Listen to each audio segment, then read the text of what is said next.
Alright guys, welcome back. In this video we are going to be writing the code that is going to handle connections from multiple clients. So the first thing we are going to do is actually write some code, not code, actually some comments, so that whenever you come back to this piece of function, you understand what this function actually does.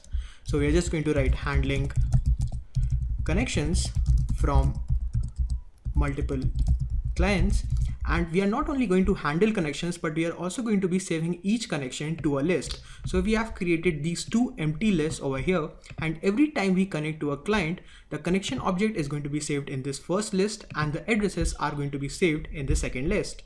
So let's go back and write and saving to a list. This is the first thing we are going to do. Now let's say you have run the server.py file for the first time. Now when you run it for the first time, both of these lists will be empty and there will be no connections. But what if you run this server.py file on your server again? Then these connections and these addresses will contain some information.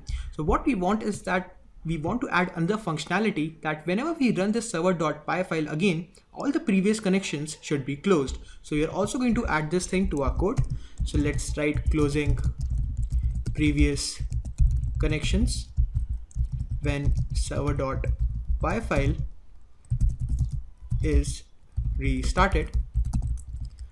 Now let's create a function and we'll call it accepting connections. And inside this we are going to write a for loop for C in all connections, not all underscore connections. And we are going to actually close all of these connections. So what we are doing is, like, for example, whenever we restart the server.py file, there will be a lot of elements and objects in this all connections list. So we are basically looping through all of them and closing each connection one by one. Now the second thing we need to do is actually also delete all of the information that both of these lists will contain when we restart the server.py file. So to delete all of the information in the list, we use this del keyword and we'll just write all connections, and then inside these brackets we'll write a colon, which will basically say ki, hey, select all of the objects or all of the elements in the list, and using the delete keyword delete all of them. So we'll also do the same thing with addresses. Let's put a colon. Now the next thing that we are going to do is actually create an infinite while loop, just like we created in the previous server.py file. And this while loop is going to run for as long as the server.py file is going to be running on a server. The next thing we are going to do is actually write the try accept code, and inside this try we are going to actually accept our connections. So we accept connections, we get two outputs. One is the connection object and second is the address. And how do we accept connections? We just write the socket s.accept, and whenever a connection is accepted, the connection object is stored in conn, and the address stores the IP address and the port of the client. Now what we are going to do is actually store these connections and these addresses in these lists of all connections and all addresses. But before that, we have to use a parameter called set blocking. So we'll just write s.set blocking, and in it we are going to write 1, that is basically true.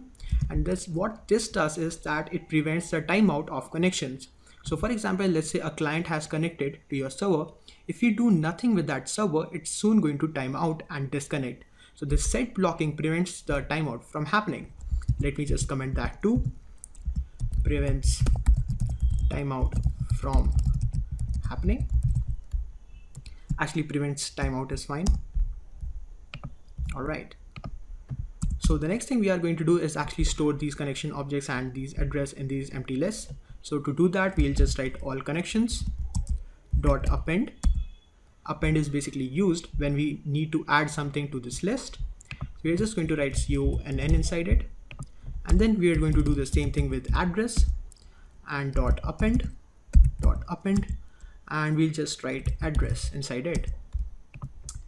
After this, we are just going to print that the connection has been established, just to make sure that the connection has actually been established and it's not an error. So we'll just print out connection has been established, and we'll put a colon, and we'll just print out the IP address. So this address is actually a list, and the first element of this list contains the IP address. So we are just going to print that. We are not going to print port as because we just needed to see whether the connection has been established or not. But anyways, we'll just put a accept over here too, so that this will run if there is any kind of problem while accepting connections. So we'll just write print error accepting connections. So now we have completed this first commit, that is handling connections from multiple clients and saving it to a list. So what's happening is that first we are creating a socket, then we are binding the socket, and then this third function we are accepting connections. And before that we are just seeing that, hey, if the server.py file has been restarted, close all the connections and delete all of the elements in this all connections list and this all address list.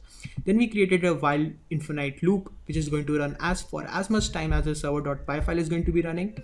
Then we wrote the try and accept code, and we accept one connection. So for example, the first client is connected is going to take the connection object and the address list of that first client.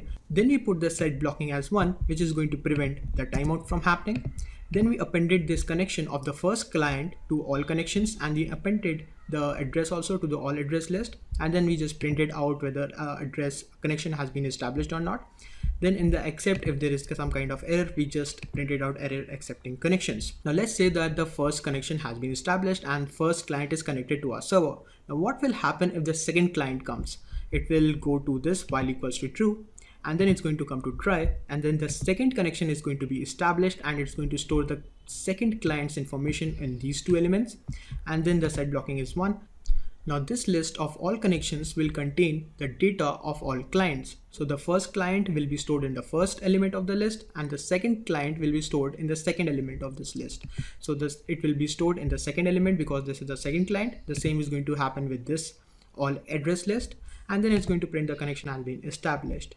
So all of this code that we have written right now is running in the first thread. In the next video, we are going to be writing the code which is going to run on the second thread. So guys, this is pretty much it for this video, and I'll see you in the next one.